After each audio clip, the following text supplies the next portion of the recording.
Welcome to my channel Digi Learner. मु मोर YouTube channel Digi Learner को समस्त को स्वागत करुच्ची।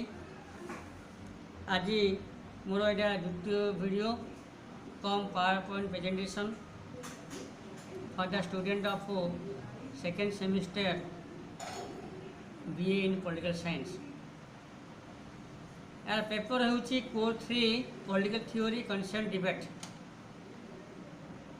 मु आगुरु ए पेपर समस्त चैप्टर वीडियो एवं पावर पॉइंट प्रेजेंटेशन माध्यम मोर यूट्यूब चैनल अपलोड करिछि, किंतु केतेक शिक्षक अनुरोध क्रमे एवं केतेक छात्र अनुरोध क्रमे मु समस्त विषय गुड़िक उभय ओडिया और इंग्लिश रे पढ़ा जाउछि। तेणु यार माने यही ओडिया माध्यम रे शिक्षादान कर मुख्य लक्ष्य है जे ओडिशार समस्त विश्वविद्यालय एवं ऑटोनोमस महाविद्यालय छात्र छात्री माने ओडिया रे परीक्षा देउछन्ती। तेणु समस्त अनुरोध कर सार ओडिया करंतु बोली। तेणु मु चेष्टा करुच्ची ओडिया रे सबू जा लेसन देबी बोली। आज विषय है पेपर 3 बा core 3 political theory and concept debate रो यूनिट 1 रो what is liberty, what are the various types of liberty and what is the nature of liberty और कैरेक्टरिस्टिक्स ऑफ लिबर्टी। ये विषय तुमको पढ़ा जाउछि, समस्त पढ़ा जाउछि।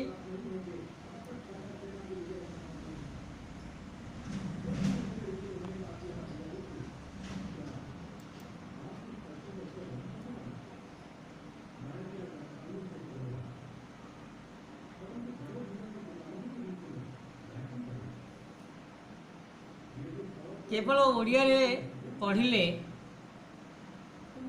पिला मानकर स्टैंडर्ड ग्रो हम ना। जदिव पिला ओडिया रे पढ़ाई दौरान किंतु से माने इंग्लिश में पढ़िया दरकार इंग्लिश ज्ञान बुद्धि पाए आगू जो कंपटीशन हेबो बा कॉम्पिटिटिव एग्जाम देबे अथवा यूनिवर्सिटी एग्जाम जो हम बर्तमान क्रिटिकल हो जाइए। आग 10टा क्वेश्चन आसला 5टा यूनिट 10टा क्वेश्चन आसला, बर्तमान 36टा क्वेश्चन आसछि। पिला जदि ओडिया रे पढ़िबे ताले इंग्लिश रे क्वेश्चन बुझी पारिबे नाही। तेणु से माने उभय इंग्लिश ओडिया रे पढ़िया दरकार, ओडिया रे लिखले मध्य। तेणु मु उभय ओडिया और इंग्लिश रे उभय लैंग्वेज रे मन पता पढ़ेबी। Liberty or freedom is one of the most important basic principles of political theory. It is essential condition for the enjoyment of individual rights. स्वतंत्रता बा स्वाधीनता हेउची राजनीति विज्ञान एक मुख्य तत्व बा मुख्य विषय, जहाँकि प्रत्येक व्यक्तिर अधिकार उपभोग करने क्षेत्र में स्वतंत्रता स्वाधीनता आवश्यक।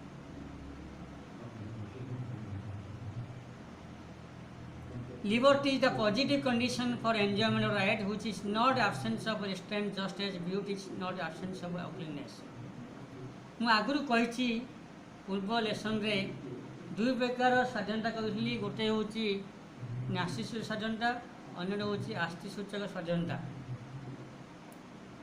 किंतु स्वतंत्रता कहले यहा नियंत्रण सहित रहा आवश्यक। प्रत्येक एक सीमा अच्छी, सीमा मध्य जन स्वाधीनता उपभोग करे नियंत्रण भितर ताहले ताहा ही प्रकृत स्वाधीनता। The classical or traditional exponent of liberty support for negative concept liberty, while the modern writers and socialist supports for the positive concept liberty. व्यक्तिवाद एवं लिबरलिज्म बा उदारवादी माने नास्ति सूचक स्वतंत्रता को बा स्वाधीनता को समर्थन करता बेले आधुनिक राजनीति दार्शनिक राजनीति विज्ञानी तथा समाजवादी इत्यादि दार्शनिक माने आस्थि सूचक स्वतंत्रता को समर्थन करती।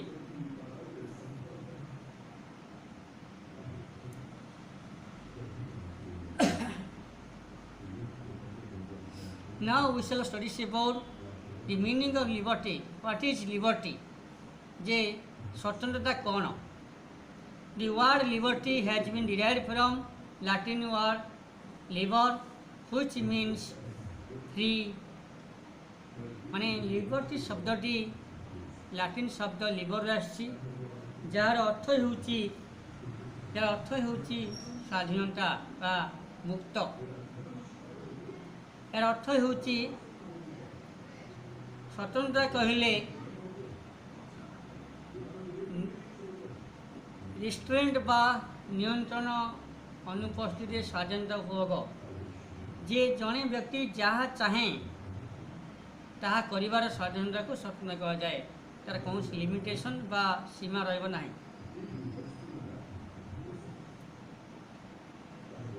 In this sense, liberty means freedom from restraint and the freedom to do act as one likes or wills. However, in civil society, such type of liberty is to be considered as negative and harmful.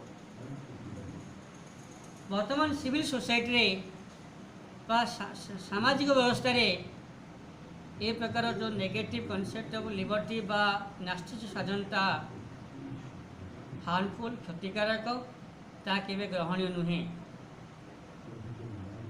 आधुनिक समाज रे बा civil society रे आस्थि सूचक स्वाधीनता positive liberty ग्रहणीय।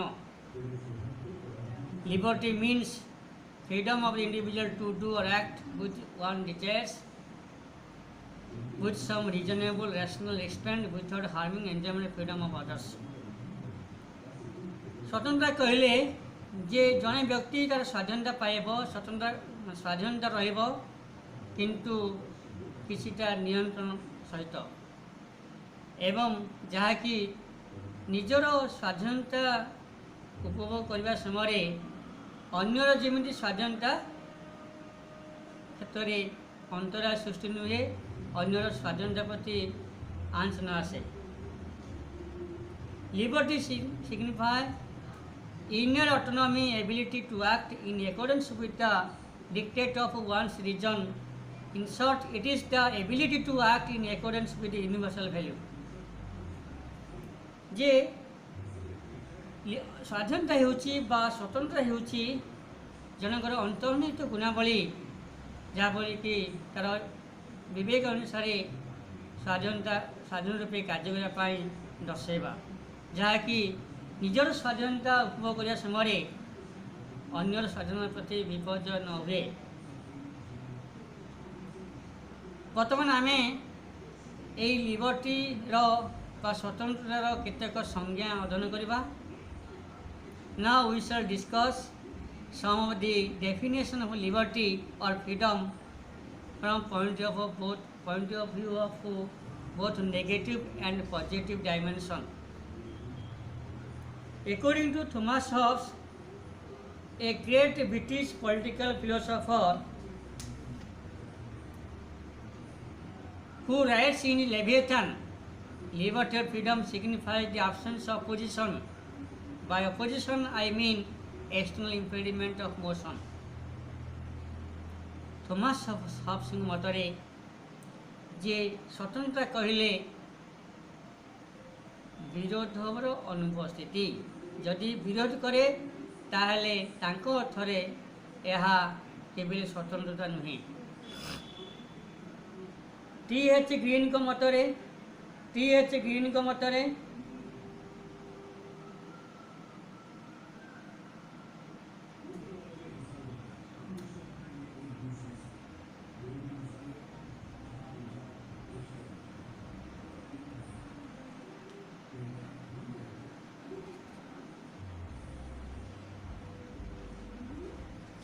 TH. Green को मतरे liberty is not mere absence of restraint. It is the positive power of doing or enjoying things worth doing or enjoying. So this is the positive concept of liberty.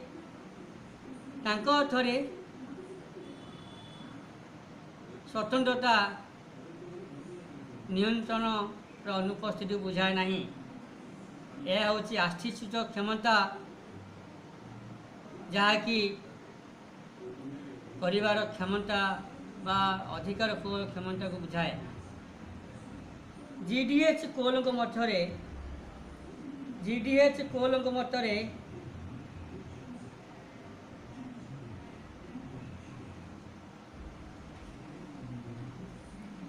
GDH कोल मतरे liberty is the freedom of individual to express without external hindrance his personality. तांको मतरे स्वतंत्रता हेउची एक स्वाधीनता जहाँकि व्यक्ति ताहा उपभोग करे ता व्यक्तित्व बुद्धि करे कौनसी बाह्य नियंत्रण मुक्त रही। According to Shelley, Professor Shelley, a British political philosopher, liberty means liberty is the opposite over the government. तांको मतरे स्वतंत्रता हेउची अत्यधिक शासन विपरीत। According to Shelley को मतरे according to McCain, freedom is not the absence of all restraint, but rather the substitution of rational one for the irrational one. According to McCain, स्वतंत्र अर्थ समस्त नियंत्रणर अनुपस्थिति को स्वतंत्रता बुझाए।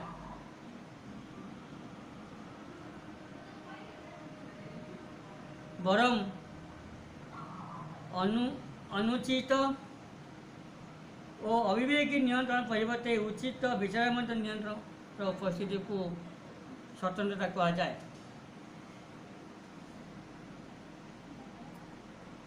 According to H.J. Luskin मतरे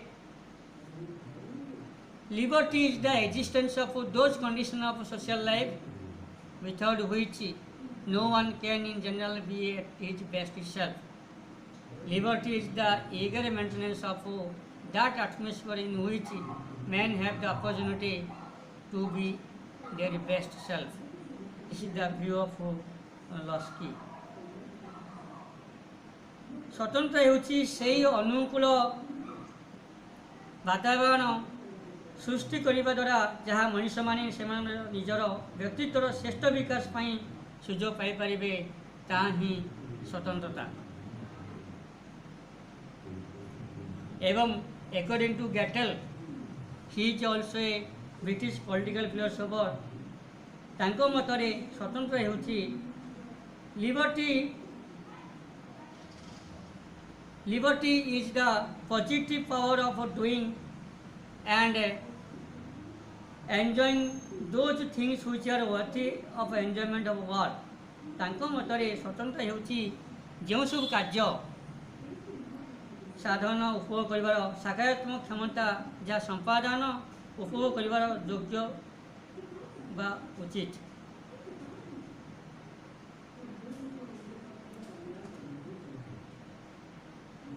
So we have already discussed about some of the definitions of liberty.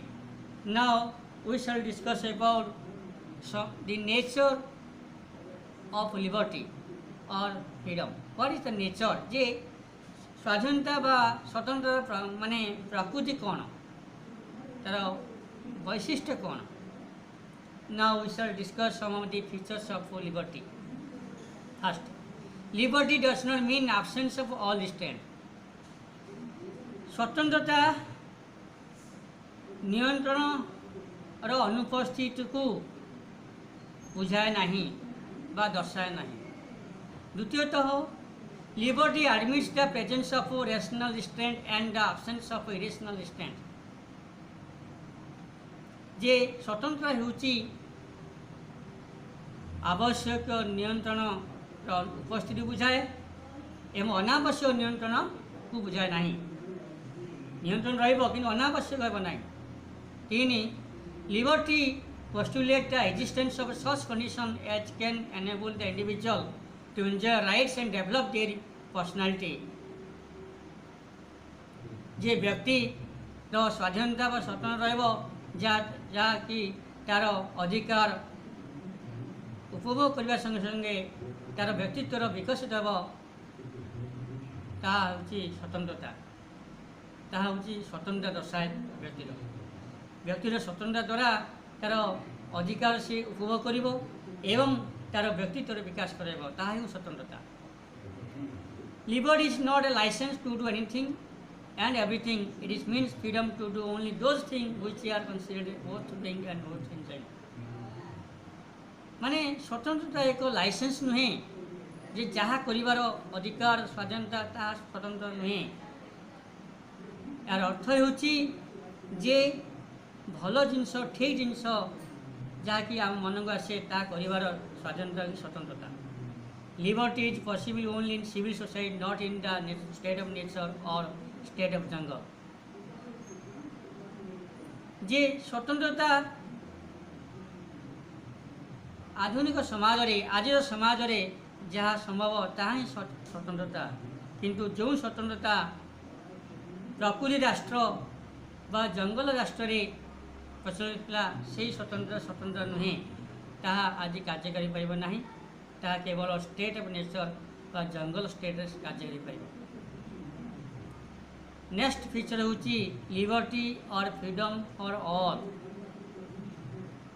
Means स्वाधीनता व स्वतंत्रता समस्त में समान।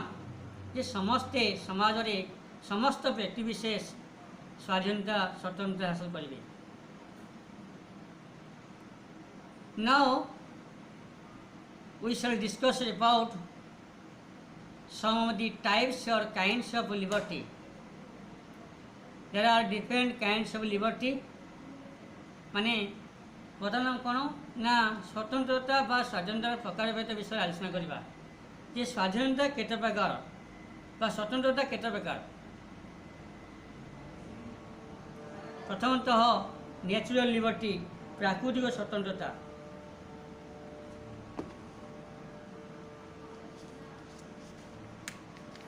प्राकृतिक स्वतंत्रता। In ancient time, the concept of natural liberty has been very popular। Natural liberty means the enjoyment of unrestrained natural freedom or liberty in the state of nature। प्राकृतिक स्वतंत्रता कहले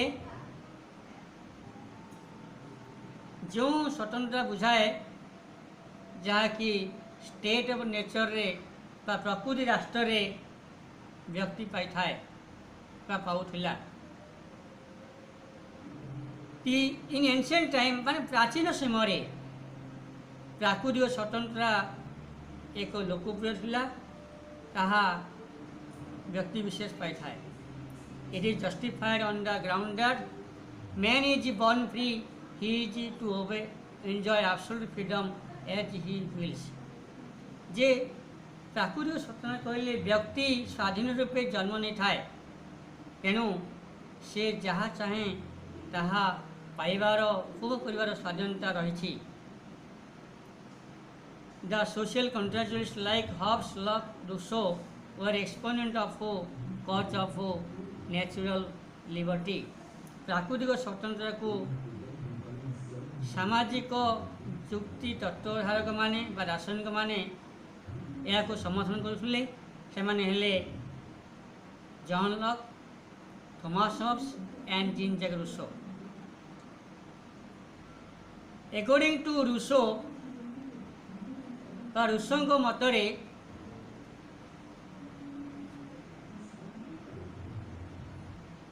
man is born free but everywhere he is in the chains।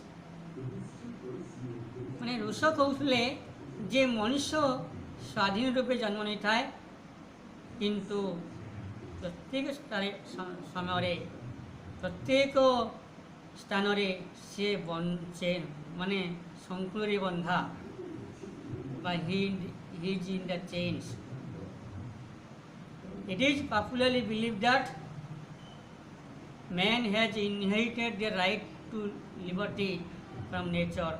John Locke viewed the natural liberty as the most major natural rights of people and held that social contract was a sign to protect natural liberty.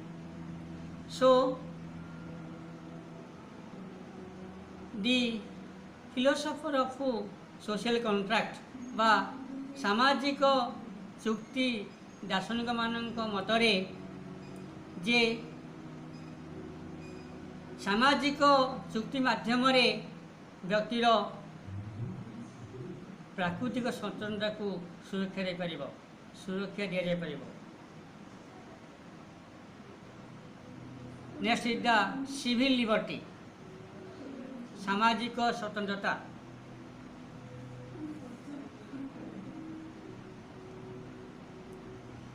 According to Barker, an eminent British political thinker, civil liberty means the liberty of man in the capacity of an individual in the civil society, the liberty which each individual enjoys as a member of the society is called civil liberty. जने माने सामाजिक स्वतंत्रता कहले समाज जन व्यक्ति विशेष भाव में व्यक्ति जो स्वतंत्रता पाइबा आवश्यक बा जो स्वतंत्रता पाइबा दरकार से स्वतंत्रता को सामाजिक स्वतंत्रता बा सिविल लिबर्टी कहा जाए। All enjoy equal freedom and rights in the society. यही स्वतंत्रता फल व्यक्ति समस्ते अधिकार एवं स्वाधीनता उपभोग करथांती समाज रे। Civil liberty is not unrestrained liberty माने सामाजिक स्वतंत्रता असीम स्वतंत्रता नुहे बा नियंत्रण विहीन स्वतंत्रता नुहे। It is enjoyed only under some restriction laws and rule impose by the state society. समाज एवं राष्ट्र द्वारा निर्धारित केतक आईन नीति अनुसार व्यक्तिर सामाजिक केतक स्वतंत्रता प्रति रेस्ट्रिक्शन कराए नियंत्रण कराए स्वतंत्र केते नियंत्रण कराए तार ना समाज एवं राष्ट्र किसी आईन द्वारा। Whereas natural liberty denounces the presence of restraint any kind and civil liberty accepts the presence of some external restraint imposed by state society. So while enjoying the civil liberty जेतेले सामाजिक स्वतंत्रता व्यक्ति उपभोग करे से राष्ट्र किसी आवश्यक नियंत्रण रखे तार आईन एवं नीति माध्यम। Next is the political liberty राजनैतिक स्वतंत्रता। Political liberty is an important liberty. The adequate opportunity of using political rights by the individual are defined as a political liberty. राजनैतिक स्वतंत्रता हेउछि राष्ट्र व्यापार कार्यकलाप अंशग्रहण करने बा अनुसरण कर अधिकार को राजनैतिक स्वतंत्रता कहुए। केतेक मध्य राजनैतिक स्वतंत्रता गणतंत्र सह समान बोली मत दियंती। गणतंत्र राष्ट्र में राजनैतिक स्वतंत्रता दिया थाए। Political liberty involves the freedom of exercise the right to vote, right to contest in election, right to hold public office, right to criticize, oppose the policies government, right to form political parties, interest group, pressure group, and right to change the government through constitutional means. राजनैतिक स्वतंत्रता केते गुड़ी अधिकार राजनैतिक अधिकार अंतर्भुक्त सेगुड़ी है सर्वसाधारण office को अधिकार करवा, सर्वसाधारण कार्यालय को अधिकार करवा, भोट दान करवा, निर्वाचन रे प्रतिद्वंद करवा, सरकार अनुसरण करवा, सरकार भूल नीति को समालोचना करवा, समय पड़े संवैधानिक माध्यम सरकार परिवर्तन करवा, यही सब अधिकार होची राजनैतिक अधिकार। यही अधिकार उपभोग कले व्यक्ति राजनैतिक स्वतंत्रता पाई था। As Ernest Barker points out the principles of social political theory. So the social political theory is written by Ernest Barker in his book. He writes, political liberty pursues the right, positive right of the people to be represented in decision-making body, to influence the decision by freely articulating their view. According बुझला जे Barker मतरे राष्ट्र कार्यकलाप अनुसरण करवा एवं राष्ट्र निष्पत्ति नेबा क्षेत्र में निजक अनुसरण करवा। According to Losky, political liberty means power to be active in the affairs of the state. Losky मतरे राजनैतिक स्वतंत्र अर्थ जे राष्ट्र राजनैतिक कार्यकलाप अंशग्रहण करवा ताहा हेउची राजनैतिक स्वतंत्रता।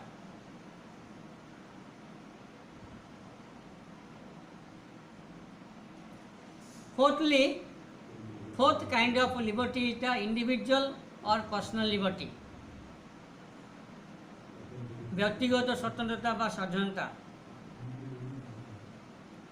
Individual liberty means freedom to pursue one's desire or interest as a person, but which to do clash with the interest of desire of others. व्यक्तिगत स्वतंत्रता कहले जने जहाँ चाहे बा जहाँ जने इच्छा करे जने जहाँ स्वार्थ अच्छी एज ए पर्सन ता कर स्वाधीनता को व्यक्तिगत स्वतंत्रता कहुए। यार अर्थ नुहे जे निजर स्वाधीनता स्वतंत्रता उपभोग करने समय अन्यर स्वाधीनता स्वतंत्रता इच्छा को व्याहत करवा। The freedom of speech, expression, freedom of residence, freedom of movement, freedom of conscience, freedom of taste, pursuit, freedom of choose profession, in profession, freedom of occupation, the personal property, right to personal property, freedom of profess any profession and or profess any religion. So these are the freedom, personal freedom the individual enjoys. कौन ना जो धर्म निज विवेक अनुसार अवलम्बन करवा, personal निजर personal property संपत्ति अधिकार करवा, व्यक्तिगत संपत्ति अधिकार करवा, जेकोसी पेशा अवलम्बन करवा, स्वाधीन रूपे निजर वक्तव्य प्रदान करवा एवं स्वाधीन भाव गमनागमन करवा, स्वाधीन भाव जेकोसी स्थान बासस्थान बसवास करवा, ये सबू स्वाधीनता गुड़िक व्यक्तिगत स्वाधीनता यह व्यक्ति पाई था। All these freedoms are exercised in the way as do not hinder the equal freedom of others as well do not violate the public order, health and morality. ये स्वाधीन गुड़िक व्यक्ति पाइबार अधिकार रही किंतु ये स्वाधीन गुड़िक हासिल करने बेले अन्यर कौन स्वाधीनता जपरी खिलाफ नुहे खिलाफ न हुए बा राष्ट्र कौन क्षति साधन न हुए। यह हूँ कौन ना व्यक्तिगत स्वाधीनता व पर्सनल लिबर्टी। नेक्स्ट लिबर्टी हूँ अन्य गोटे प्रकार लिबर्टी हूँ economic liberty. It is very important liberty माने अर्थनैतिक स्वाधीनता हूँ एक गुरुत्वपूर्ण स्वाधीनता व स्वतंत्रता। Economic liberty belongs to a man in his capacity as a worker whether with hand or brain, engaged in some gainful occupation or service. Economic स्वाधीनता अर्थनैतिक स्वाधीनता कहले व्यक्ति जने व्यक्ति तार दैनंदिन चलनी शारीरिक कार्य बा मानसिक कार्य कर स्वाधीनता को अर्थनैतिक स्वाधीनता कह जाए जहाँकि तार day to day daily living पाई था। Laski defines Economic liberty has the freedom from wants of tomorrow and availability of adequate opportunity of earning his livelihood. ଲକ୍ଷ୍ମୀଙ୍କ ମତରେ ଯେ ଅର୍ଥନୈତିକ ସ୍ୱାଧୀନତା କହିଲେ ଜଣେ ବ୍ୟକ୍ତିର ଦୈନନ୍ଦିନ ଆବଶ୍ୟକ ଯାହା ଅଛି ତାହା ପୂରଣ କରିବା ହେଉଛି ଅର୍ଥନୈତିକ ସ୍ୱାଧୀନତା। ଅର୍ଥନୈତିକ ସ୍ୱାଧୀନତା ବା ଅର୍ଥନୈତିକ ସ୍ୱତନ୍ତ୍ରତା ବିନା ଅନ୍ୟ ରାଜନୈତିକ ଏବଂ ସାମାଜିକ ସ୍ୱତନ୍ତ୍ରତା ଅର୍ଥହୀନ ହୋଇଥାଏ।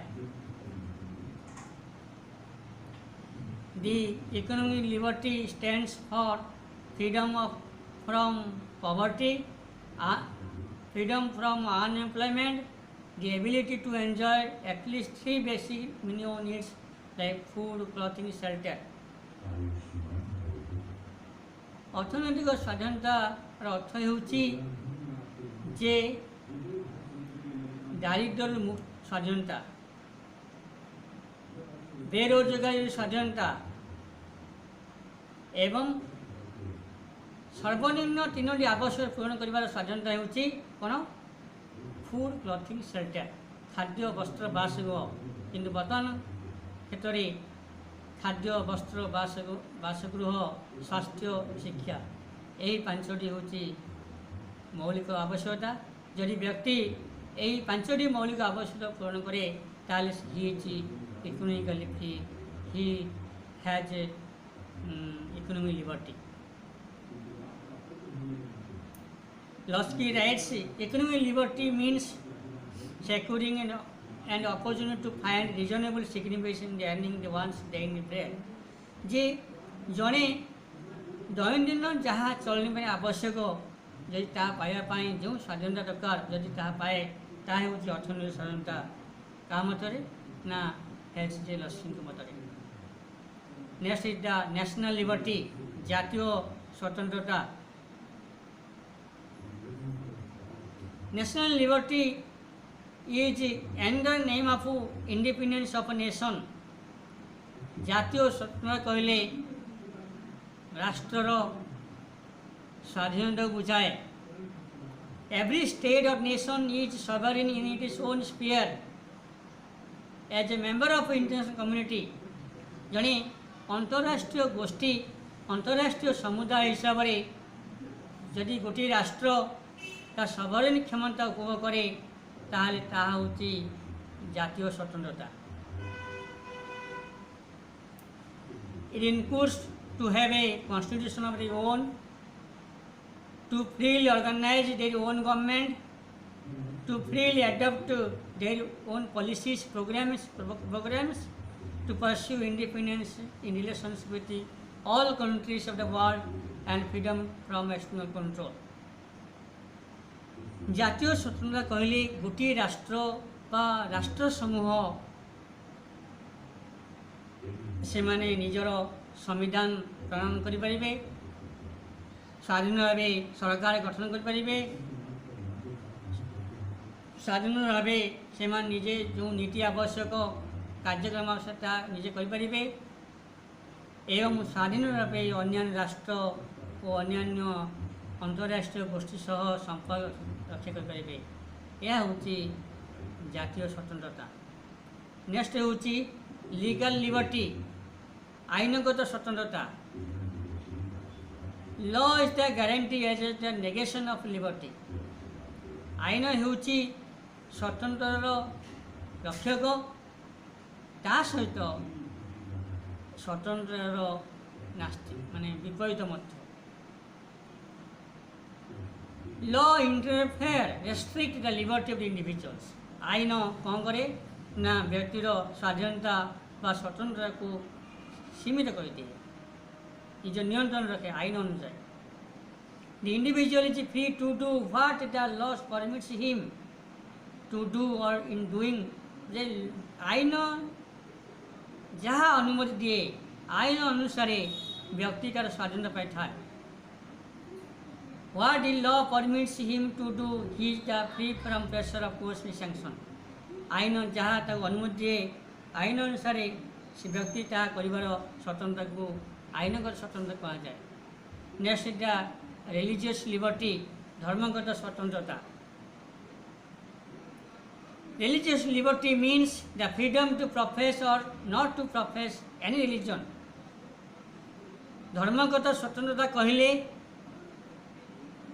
व्यक्ति ता निज विवेक अनुसार को धर्म ग्रहण करिबो को धर्म ग्रहण न करिबो ताहा करिवार स्वाधीनता को धर्मगत स्वतंत्रता कहा जाए। It also means the freedom of faith and worship and non-interference of state in religious affairs of the people. तार माने रिलीजियस स्वतंत्रता कहले धर्मगत स्वाधीनता कहले राष्ट्र व्यक्तिर धर्मगत कार्यकलाप हस्तक्षेप कर नहीं and states the religious liberty also means equal status of all religion to freely carry out their activity in society. Secularism demands such a religious freedom. और अर्थ होची जे माने धर्मगत स्वाधीनता कहले सबु धर्म को समान रूपे विवेचना करवा राष्ट्र रे सबु धर्म को समान रूपे विवेचना कराए एवं समाज रे एवं राष्ट्र रे जेकोसी धार्मिक कार्यकलाप स्वाधीन रूपे परिचालन करवा स्वाधीन रूपे संपादन कर स्वाधीनता को धर्मगत स्वाधीनता बा धर्मगत स्वतंत्रता कहा जाए। धर्मनिरपेक्षवाद सबुले डिमांड करे दाबी करे जे धर्मगत स्वाधीनता पाए। Next types of kinds of liberty the moral liberty. It means the freedom to act according to one's conscience. It stands for liberty to work for securing moral self-perfection. Freedom to pursue moral value is moral freedom. नैतिक स्वतंत्रता कहले व्यक्ति तार विवेक उपरे बा विवेक अनुजाई जो स्वाधीनता पाई थाए ताकू नैतिक स्वतंत्रता बा नैतिक स्वाधीनता कहा जाए।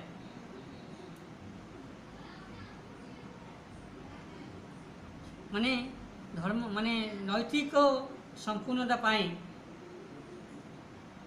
बा नैतिक संपूर्णता अनुजाई व्यक्ति जो स्वतंत्रता पाई थाए ताहा होची नैतिक स्वतंत्रता। यह होची डिफरेंट काइंड्स ऑफ लिबर्टी बा स्वतंत्रतार विभिन्न प्रकार भेद। या गोटे लॉन्ग क्वेश्चन 7 मार्क क्वेश्चंस। ये जो लॉन्ग क्वेश्चन टी साधारणतः 500 वर्ड भितर लिखा जाए तेणु